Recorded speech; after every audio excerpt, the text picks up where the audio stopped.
کیونکہ خشکی پیدا ہی جادو سے ہوتی ہے.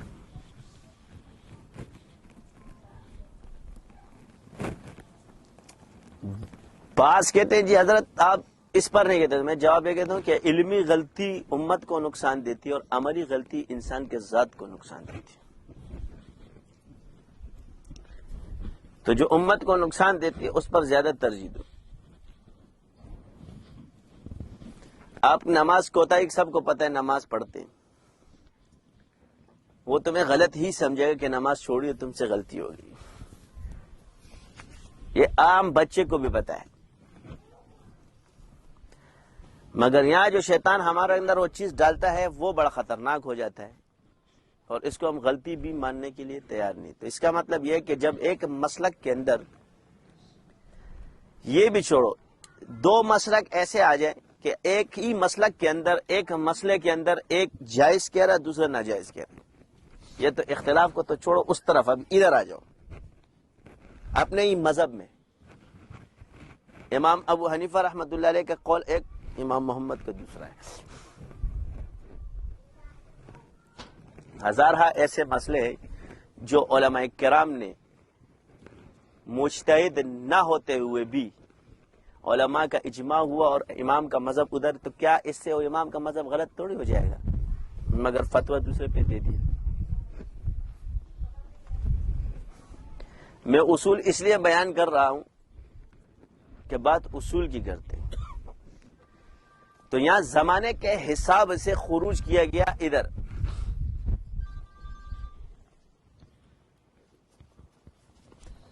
تو اصول کے اندر ایسے مذاہب میں بھی وہ فقہ حنفی کا مذہب کہلایا جائے گا, کیونکہ ان کو احناف نے اختیار کیا ہے.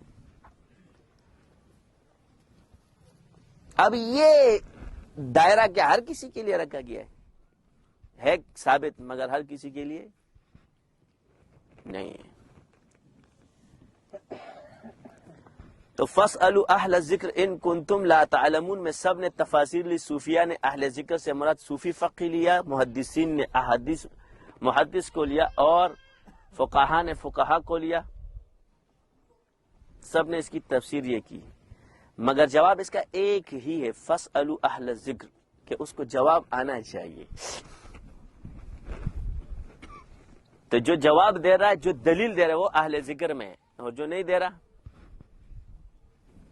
وہ اپنی کمزوری مانے, ابا نہ بنے.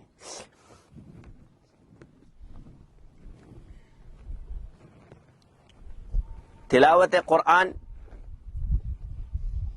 اللہ تعالیٰ نے تقسیم فرمایا, کتاب, حکمت, تزکیہ, یہ اصطلاحات اللہ نے جدا کیے, اس کا انکار کوئی نہیں کر سکتا.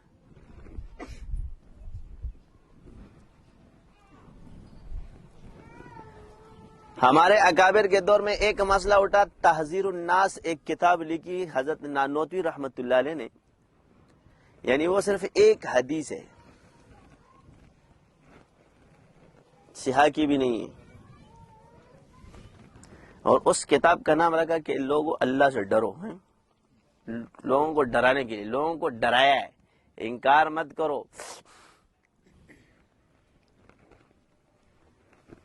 اس اصول کے تحت صاف لکھا کہ عقیدہ اہل سنت والجماعت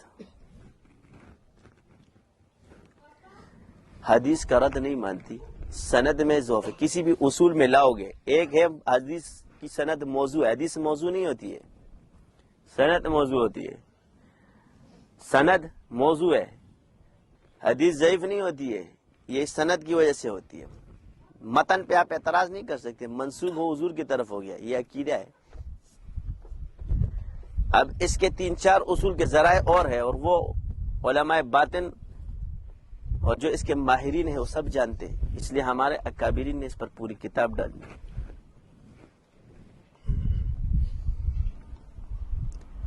اس پر کتنا شوشہ کڑا کیا. اس کتاب کو آج سب پڑھ دیں. حضرت کی ایک کتاب ہے آب حیات, سب پڑھتے ہیں. میں ایک سوال یہ کرتا ہوں, ٹھیک ہے ہم پڑھتے ہیں,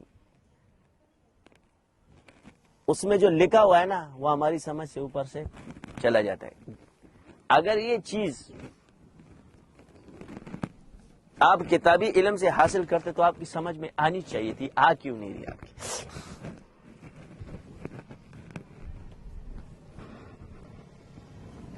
آپ نے وہی کتابیں پڑھی ہے، اس سب کچھ وہی پڑھا ہے، اس میں پھر کیوں نہیں آ رہی سمجھ میں؟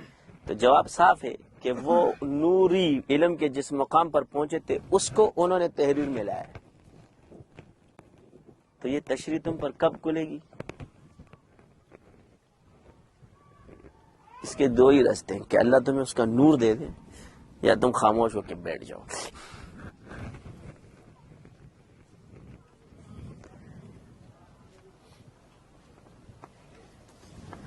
کہاں تک پہنچے؟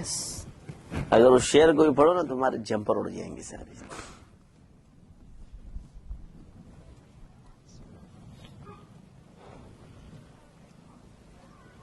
یہ ظاہری اور باطنی علم لازم اور ملزوم ہے. کیا ہے؟ جو اس کا انکار کرے گا وہ گمراہی کی طرف تو جا سکتے، حق کی طرف نہیں جا. مگر ان دونوں کو جب وہ ملائے گا انشاءاللہ یہ حق کو ضرور پائے گا، بلکہ یہ حق پر ہی ہے. عام اصطلاح میں، کیونکہ شریعت تو کل کا نام ہے، فقہ اور تصوف ہے، لیکن اس کو شریعت اور طریقت کہا گیا. گویا جو ظاہری علم ہے اس کو شریعت کہا گیا اور جو باطنی علم ہے اس کو طریقت کہا گیا.